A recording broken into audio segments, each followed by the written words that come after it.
à toutes et à tous et bienvenue dans On en parle à Taïwan qui est présenté cette semaine par Floriane, Meg et Sasa. Alors aujourd'hui, de quoi allez-vous parler ? Alors, je vais parler d'un dossier plutôt triste qui nous emmène à parler de permis de conduire pour des personnes âgées. Voilà, moins triste.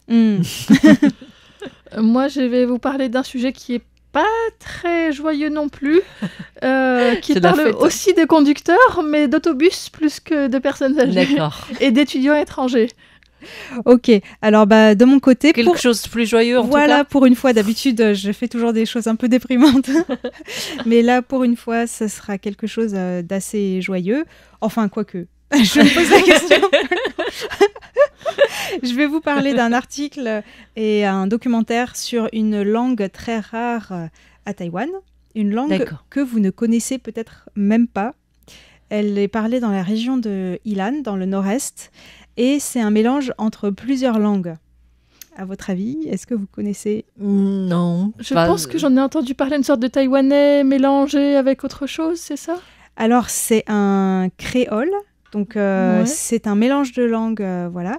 Mais c'est pas avec le taïwanais. C'est autochtone, en fait. C'est les différents peuples autochtones. Voilà. Groupes autochtones. En fait, c'est le créole de Ilan. Et pour que ce soit officiellement un créole, il faut que ce soit un des éléments de cette langue qui viennent d'un parler d'un colonisateur. Et là, donc, c'est le japonais. Donc, c'est un mélange entre le japonais, le hatayal et le sédik. C'est assez incroyable. Et je vais vous en parler tout à l'heure. D'accord. On peut déjà savoir le nom de cette langue ça s'appelle le créole de Ilan. Ah, le créole de Ilan. Mais ce sont en mandarin, il l'appelle... C'est Ilan Kurio. Ah, d'accord. Mais en fait, c'est bien sûr une appellation qui a été donnée par les chercheurs qui ont découvert cette langue. Parce que eux-mêmes, les gens qui parlent cette langue dans plusieurs villages ne l'appellent pas comme ça. Ils ont un nom spécial dans chaque village, en fait. Enfin, ils vont prendre le nom de leur village pour dire c'est la langue de ce village. D'accord. Est-ce que tu veux commencer par nous en parler ? Si ça vous intéresse. Pourquoi pas ? Oui. J'ai envie d'en savoir plus. En fait, c'est un article que j'ai repéré sur un site internet qui s'appelle Global Voice. Et c'était sur un documentaire à ce sujet qui était produit par Taiwan Plus, donc une plateforme YouTube à Taïwan. Et en fait, comme vous le savez, Taïwan, c'est une petite île, mais avec une très grande diversité, surtout sur le plan linguistique. On avait fait pas mal de décryptage là-dessus en parlant de la linguiste Elisabeth Zeytoun qui travaille à Taïwan. Donc, il y a 16 ethnies reconnues par le gouvernement, une vingtaine de langues reconnues au niveau des langues autochtones. Mais en fait, il y a plus d'une quarantaine de dialectes. Et une grande partie sont en voie d'extinction. Bon, c'est la partie un peu moins joyeuse. Voilà. Donc, comme je vous l'ai dit tout à l'heure, le créole de Ilan, c'est finalement une langue assez récente parce qu'elle a émergé pendant la période de la colonisation japonaise, donc entre 1895 et 1945. Et donc, c'est un mélange entre le japonais et de langues autochtones, le sédik et hatayal. Donc, je rappelle la définition officielle du créole. En fait, il y a deux sens. Ça peut être soit une personne d'ascendance européenne née dans les anciennes colonies des Antilles, soit, quand on parle de langue, c'est une langue provenant du contact des langues de colonisation avec des langues locales. Et ces langues-là, donc le créole, étaient souvent utilisées pour le commerce ou les interactions entre personnes d'origine différentes. Et bien sûr, comme je disais tout à l'heure, c'est une appellation, là, le créole de Ilan, qui vient des chercheurs qui sont arrivés à la conclusion que c'était un créole. En fait, il est pratiqué dans 4 villages seulement du comté de Ilan. Et si on parle en termes de nombre de locuteurs, c'est vraiment pas beaucoup. C'est moins de 1000 personnes. En dessous de 40 ans, il n'y a personne qui le parle vraiment, à part pour dire bon appétit ou à table. Enfin, je ne pense pas qu'ils disent bon appétit, c'est très français, mais à part pour la vie très très courante. Et donc, c'est une langue qui est en danger parce qu'elle n'est actuellement pas reconnue par le gouvernement et donc pas enseignée. Mais c'est un peu plus complexe que ça, je vous dirai tout à l'heure. Donc, à l'école actuellement, dans ces villages, les élèves ont la possibilité de choisir une langue locale en option, même si c'est très très peu d'heures. Et ce sera par exemple le taïwanais ou la thaïale, mais ils n'ont pas l'option d'apprendre le créole, parce qu'aussi, il n'y a pas vraiment d'enseignants aussi. Alors, quand même, à signaler, cette langue avait été brièvement reconnue en 2007 sous l'appellation de dialecte atayal de Hanxi. Parce qu'en 2006, les locuteurs de ce village, donc c'est un des 4 villages où ce créole est parlé, donc certains locuteurs avaient manifesté à Taipei pour demander que leur langue soit reconnue. Donc ça avait été le cas l'année suivante, mais en 2011, cette reconnaissance officielle a été retirée parce que certaines personnes ont protesté en disant que ce n'était que du japonais mal parlé mélangé à de la thaïale. C'est assez compliqué parce que ça ne fait pas consensus forcément au sein des populations autochtones. C'est difficile de déterminer comment on peut dire c'est une langue ou c'est un dialecte ou c'est quel pourcentage le japonais représente dans cette langue en fait. Oui, tout à fait. Et il y a quand même au niveau local des efforts pour que cette langue ne tombe pas dans l'oubli. Donc comme je vous l'ai dit tout à l'heure, il y a eu un documentaire d'une 15aine de minutes qui est sorti récemment. Mais ça n'a pas été réalisé par les gens du village, ça a été réalisé par un journaliste indien qui vit à Taïwan et donc produit par Taïwan Plus. Si vous voulez retrouver ce documentaire, je mettrai le lien sur la page YouTube. Taïwan Plus, c'est toujours en anglais en fait. Du coup, ça permet aux auditeurs de comprendre aussi. Tout à fait. Donc ce journaliste indien s'appelle Suvam Pal. Donc dans ce documentaire, il revient sur la découverte de cette langue par la professeure Dian Yue Chen en 2006. Donc c'est vraiment, dès qu'il y a eu la découverte de cette langue, il y a eu la manifestation, etc. Donc c'était très très récent finalement. Donc elle est spécialiste des langues austronésiennes de l'université d'Honghua et elle travaillait avec le professeur japonais de l'université d'Osaka, Sanada Shinji, parce que voilà, il faut quand même recouper avec le japonais. Ce qu'il disait, c'est qu'autrefois, les gens qui entendaient ce créole, effectivement, pensaient que c'était du japonais, mais vraiment en étudiant à fond, eux, ils ont vraiment essayé de voir si c'était un créole ou pas, et d'après leur conclusion, c'est un créole, parce que c'est vraiment un mélange de japonais atayal et sédique. Donc, le journaliste Suvam Pal est allé dans 2 de ces 4 villages pour tourner le documentaire, Aohua et Dongyue. C'est assez impressionnant parce qu'en voiture, il faut quand même 45 minutes pour aller d'un village à l'autre. Donc ça veut dire que c'était quand même parlé sur un espace assez grand. Et ce qui m'a vraiment scotché, entre guillemets, c'est que c'est le seul créole au monde qui contient du japonais. c'est assez incroyable. Et donc, dans l'article de Global Voices, ils ont demandé au journaliste Suvam Pal pourquoi il a eu envie de faire un documentaire à ce sujet. J'ai trouvé ça aussi intéressant parce que pourquoi un Indien il va faire un documentaire là-dessus. Et donc il disait qu'il est un des rares journalistes indiens à Taïwan et il a constaté que la couverture des médias taïwanais et médias internationaux sur Taïwan est très différente. En fait, les médias étrangers se limitent souvent aux questions géopolitiques et de défense ou commerciales, mais pas RTI. Alors que la presse locale, elle, couvre plutôt la politique intérieure et les faits divers. Et du coup, lui, il voulait couvrir quelque chose que personne ne couvre, en fait. Voilà. Et pour ce sujet, il n'a vraiment pas été déçu parce que, en fait, quand il a commencé à tourner ce documentaire, il a découvert qu'il y avait presque rien d'écrit en anglais sur le créole de Ilan. Et il a juste trouvé un documentaire en japonais qui date de quelques années. Et il s'est rendu compte, en discutant avec ses collègues journalistes, même avec des chercheurs à Taïwan, que 99% ne connaissaient pas l'existence du créole de Ilan. Et donc, une autre raison pour laquelle il a tourné ce documentaire, c'est sa passion pour les langues.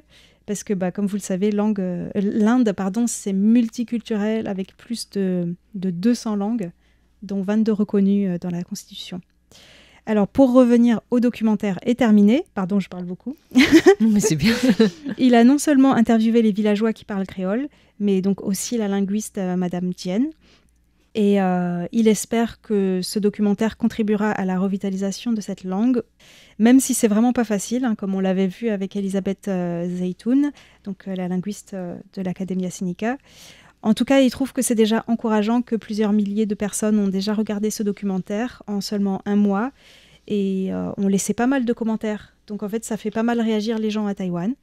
Il faut signaler aussi qu'en 2023, à l'occasion de la Journée internationale des langues maternelles, des villageois du village de Hanxi ont à nouveau manifesté devant le yuan législatif pour que leur langue soit reconnue officiellement. Et donc ensuite, la Commission des affaires autochtones a demandé aux linguistes de se pencher de manière plus précise sur cette langue pour approfondir les recherches et aussi évaluer avec plus de précision le nombre de locuteurs pour pouvoir décider s'il est pertinent ou pas de reconnaître le créole de Ilan en tant qu'une des langues autochtones de Taïwan. Voilà, parce que c'est pas... Voilà, les gens qui le parlent voudraient que ce soit reconnu, mais d'autres autochtones ou d'autres Taïwanais pensent que c'est pas une bonne idée. Donc, c'est pas suffisamment... Voilà, c'est peut-être pas suffisamment une langue, entre guillemets. Oui. Donc là, les chercheurs vont continuer leurs recherches pour vraiment essayer d'avoir toutes les preuves possibles pour déterminer si c'est ou pas important de la reconnaître. Ouais. Oui, parce que j'imagine que si c'est un mélange de 3 langues, peut-être que la proportion des 3 langues est aussi prise en compte. Si c'est 95% du japonais et 5% des 2 autres langues, ils vont peut-être se dire, non, en fait, il y a une influence de ça dans ces parlers-là, mais c'est pas suffisamment différent peut-être pour être une autre langue.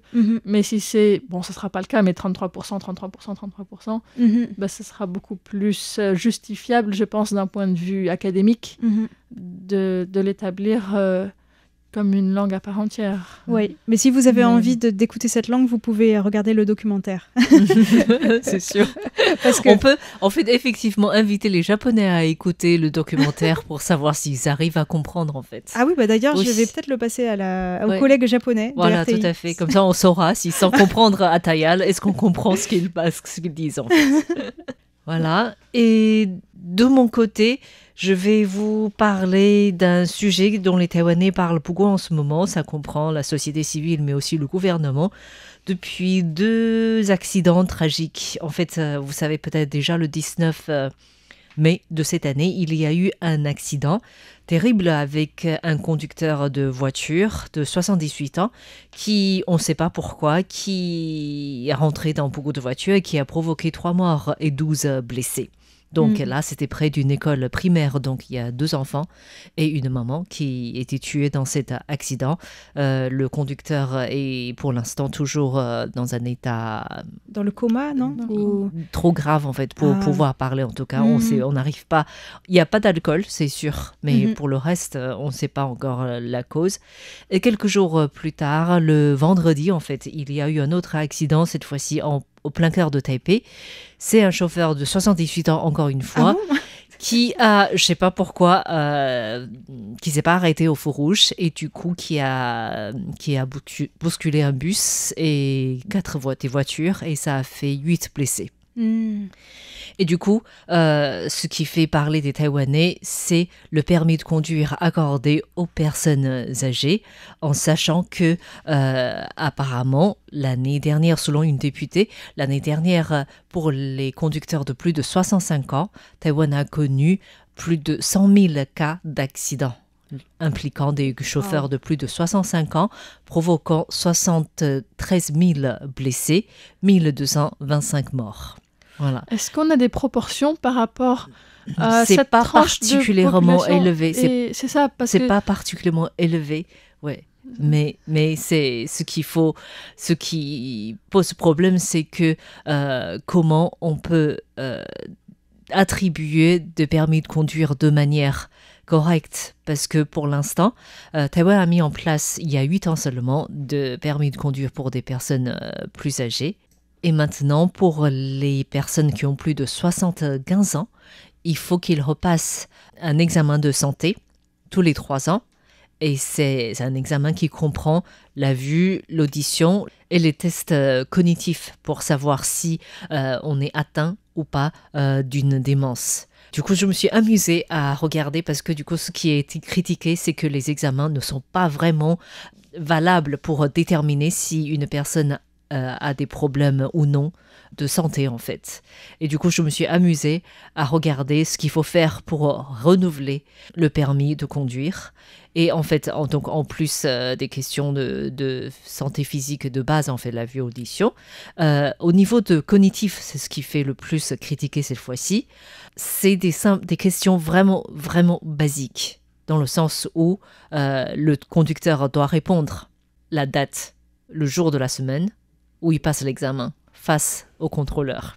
Attends, pour moi déjà c'est difficile. Heureusement est-ce qu'il est apte à conduire? Je n'ai pas le permis à Taïwan. Il y a que 5 questions de cela en fait pour déterminer si on a la capacité de, comment on appelle ça, de temps et d'espace. Ça c'est le réflexe. Si on a de bons réflexes. Au niveau de temps et de l'espace. Si on arrive à se situer soi-même, c'est ça. Oui, c'est que ça en fait sur la date. Sur les 5 questions, il faut répondre 4 correctement. Et c'est déjà passé. Du coup, c'est facile à préparer si on sait quelles sont les questions. Voilà, c'est ça. Et ensuite, il y a un test de mémoire courte. Du coup, le conducteur doit regarder des images relatives à la vie quotidienne ou au transport. Et une fois que ces 10 cartes dessinées sont retirées, le conducteur doit attendre 2 minutes en fait. Et après, il doit répondre il doit reciter en fait les 10 images qu'ils ont vues. Et devinez, il suffit d'avoir combien de réponses pour être considéré comme passé? 4 3. Waouh. Donc il suffit d'avoir 3 bonnes réponses en fait. Ensuite, il faut avoir la capacité de, comment on appelle ça, un contrôle de cerveau et des membres. De coordination, oui. Ouais. Il faut qu'il dessine un rond sur papier, un horloge, et mettre correctement les 12 chiffres de l'horloge et de dessiner les aiguilles selon les questions données. Les jeunes, ils vont avoir du mal à passer cette Je pense que mon fils ne saura pas. Mais bon. Voilà, donc ça c'est des choses tellement basiques qui ne permettent pas vraiment ça ne permet de savoir si on est vraiment atteint d'une démence suffisamment élevée en fait. Donc à part cela, oui, c'est pas suffisant pour savoir si on peut conduire en sécurité, en fait. Non, c'est pas suffisant. C'est pour cela que depuis qu'il y a eu surtout l'accident du 19 mai, le gouvernement s'est aussi engagé à améliorer la sécurité routière en, par exemple, proposant différentes mesures plus ou moins critiquées par la suite, mais au moins ils essayent de... Il y a un débat, le sujet sur la table. Au moins ils discutent de cela pour savoir quelles sont les méthodes appropriées, parce que du coup Taïwan s'est amusé à regarder les différentes mesures en fait de contrôle pour avoir le permis de conduire dans différents pays. Par exemple, au Japon, c'est 70 ans et le permis doit être renouvelé tous les 5 ans. Et donc, en plus d'un examen de santé et de tests cognitifs, il y a aussi des conférences sur la sécurité routière. Et en Corée, c'est 65 ans. À Singapour, c'est aussi 65 ans. Et Singapour, c'est encore plus strict dans le sens où il faut renouveler tous les 3 ans le permis. Et avec, en plus de tous les examens, il faut surtout une visite médicale certifiée par un médecin en fait, pour savoir si on est apte ou pas de conduire. Voilà. Et du coup, toutes ces questions sont en discussion pour l'instant et rendre le transport en commun plus accessible pour tous, que ce soit dans les milieux urbains et ou ruraux, en fait, surtout, devient important aussi. Ouais. En fait. Une autre chose que j'avais vue par rapport à ces discussions en lien avec la sécurité routière, c'est que même si on parle beaucoup des personnes âgées, en fait, ce sont plutôt les jeunes qui viennent d'avoir leur permis qui sont le plus souvent responsables des accidents à Taïwan. Surtout au niveau de scooters. En fait, surtout c'est pas au niveau vraiment des scooters. de voitures. Ouais. Mais c'est aussi à mettre dans la discussion, je pense, parce que là, on dit que c'est dangereux pour les personnes âgées parce qu'il y a ces cas isolés-là. Mais statistiquement, il faut aussi voir peut-être sur quels critères ou quelles sont les formations pour donner le permis. Parce que je me rappelle avoir passé le permis de scooter avant d'avoir conduit dans la rue. Et l'examen, il est tellement simple. Enfin, ça me semblait vraiment de la rigolade. Ouais, c'est vrai que j'ai voulu passer mon permis scooter et j'ai demandé à mes amis taïwanais comment prendre des cours parce que j'ai pas trouvé sur Internet, ce que je trouvais bizarre. Ils m'ont dit, mais il n'y a pas de cours. Ouais. J'ai dit, mais comment ça? Ils m'ont dit, tu vas à l'examen et puis de toute façon, tu t'entraînes avant par toi-même. Mais j'ai dit, comment je veux m'entraîner si j'ai pas le permis? Je peux pas m'entraîner toute seule en moto en fait, sans le permis. Pour le scooter, c'est souvent les parents. Ouais. Et puis sur un parking et c'est ce qui est ridicule à Taïwan, c'est que on va passer le permis de scooter en scooter. Voilà. Et tout le monde le sait et tout le monde le tolère en fait. C'est ça le plus scandaleux. Et en plus pour les voitures en général, comme on ne sait pas, c'est réalisé dans un circuit déjà. C'est pas dans la rue en fait. Il y a que 2 cours dans la rue. En voiture, en fait. Ouais. Et du coup. Donc je pense que s'adresser à ce problème-là serait beaucoup plus pertinent pour réduire les accidents. Tout à fait. Mais on n'en parle pas. Donc, c'est pas le sujet d'aujourd'hui. On va lancer une politique sur la plateforme participative. Et par contre, justement, peut-être... quand on parle de conduire, eh bien, on peut aussi parler des conducteurs de bus, puisqu'il en manque beaucoup et que leurs conditions de travail sont très dures. Et donc, le ministère du Travail avait le projet d'ouvrir 6 nouvelles catégories de travail aux étudiants étrangers qui ont obtenu un diplôme universitaire à Taïwan, dont la catégorie de conducteurs de bus, de personnel de système de gestion de la sécurité pour les autobus, conducteurs de véhicules de transport de marchandises, assistants de conduite des véhicules de transport, mais aussi aides-soignants. Voilà, donc c'est surtout pour tout ce qui est bus et aides-soignants et transport de marchandises. Et en fait, c'est un projet qui a été assez mal reçu et donc qui est pour l'instant retiré. D'une part parce que ce ne sont pas des catégories qu'on s'attend à occuper quand on vient d'obtenir un diplôme universitaire. Oui, non. Et puis, ça reflète un petit peu aussi une forme de racisme parce que ce sont souvent des étudiants originaires d'Asie du Sud-Est, en fait, qui auraient pu occuper ces postes-là. C'est une manière que Taïwan a d'essayer de faire face au manque de main-d'œuvre, puisqu'il y a vraiment un manque d'infirmiers ou d'aides-soignants à Taïwan et de conducteurs de bus. Voilà, ils essayaient de trouver un petit peu une manière d'avoir plus de personnel pour ces catégories de travail-là. Mais même s'ils ont créé une catégorie que le ministère du Travail qualifie de travail à qualification intermédiaire, en fait, ce sont des emplois que les Taïwanais ne veulent pas trop faire et qui sont plutôt des emplois de col bleu. En fait, il n'y a pas besoin d'avoir un diplôme universitaire pour conduire un bus.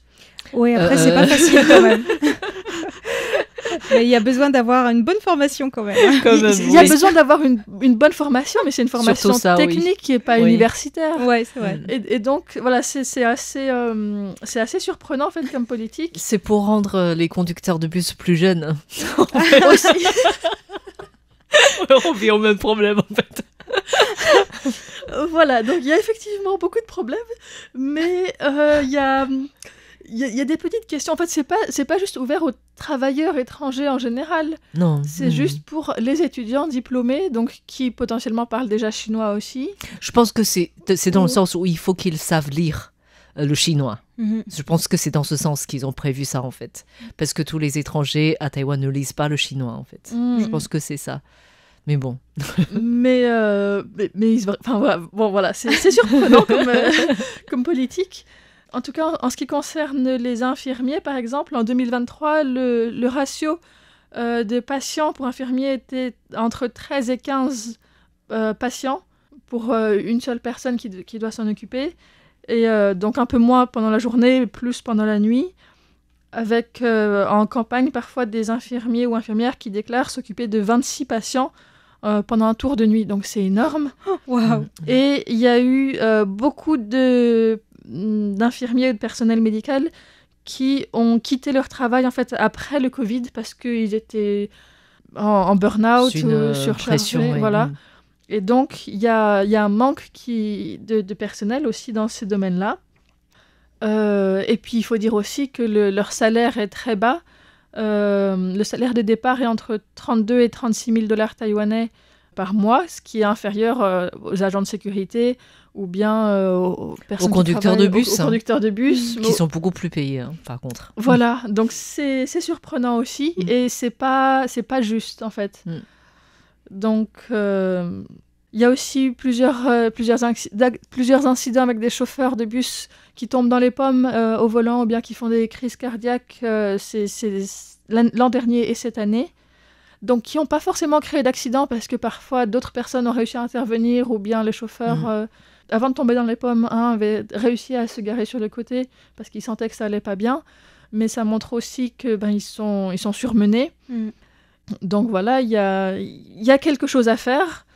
Mais ouvrir ces catégories aux étudiants étrangers diplômés à Taïwan est une politique qui est donc questionnable et pour l'instant donc mise en pause. Et ils ont dit qu'il n'y avait pas de consensus et donc ils vont encore revoir comment modifier ces politiques pour essayer de répondre à la fois à ce manque de main-d'œuvre et de permettre aux étudiants étrangers diplômés à Taïwan de trouver du travail plus facilement ici. Voilà. Mais vivement la voiture autonome, alors non, je pense que la solution, ça va être ça, en fait, la voiture autonome. Je suis pas sûre que ça va autonomes. Être beaucoup plus sûr, mais... Non. En tout cas, je crois que Elon Musk est en train d'essayer les bus autonomes cette semaine, en fait. Ah ouais. Si je me souviens bien. Donc, je pense que c'est parti. Mais pour la situation sur les routes à Taïwan, c'est tellement complexe. Je crois qu'aucune voiture autonome peut fonctionner correctement. Je ne fais pas vraiment confiance non plus. Non. Moi non plus. Je pense que je préférerais y aller à pied, d'ailleurs. On va quoique ça peut être dangereux pour les piétons aussi. Bon, eh bien, restez chez vous. Déplacez-vous en volant, je sais pas. Il va falloir trouver d'autres moyens de transport. C'est vrai que c'est compliqué, hein. Mais peut-être faire attention à ne pas marcher avec son portable ou tout ça aussi pour être très vigilant sur la route. Parce que c'est une source d'accidents aussi. Mais en tout cas, c'est vrai que là, il y a cette réflexion après ces accidents. Mais il y avait aussi, je crois que c'était il y a quelques mois, une réflexion sur renforcer les sanctions pour les Taïwanais qui ne s'arrêtent pas au passage piéton. Oui, et du coup, la situation s'est améliorée. Pour ça D'accord, ok. Donc, c'est pas tout négatif quand même. C'est pas tout négatif. Il y a des progrès, ouais. Oui, et je crois que pour les sanctions concernant les conducteurs plus âgés qui ne renouvelaient pas correctement leur permis de conduire, ça peut être aussi alourdi parce que c'est pour l'instant 3600 en fait, dollars taïwanais. Donc, à peu près 100 €, un peu plus que 100 €. Oui, donc c'est tout.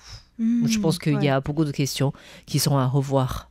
Bon, nous arrivons déjà à la fin de cette émission. C'était très intéressant aujourd'hui. Très riche sur la route, en tout cas. Voilà. Donc, c'était présenté par Floriane, Meg et Sasa. Et nous vous disons à la semaine prochaine. Au revoir. Merci. Bye bye.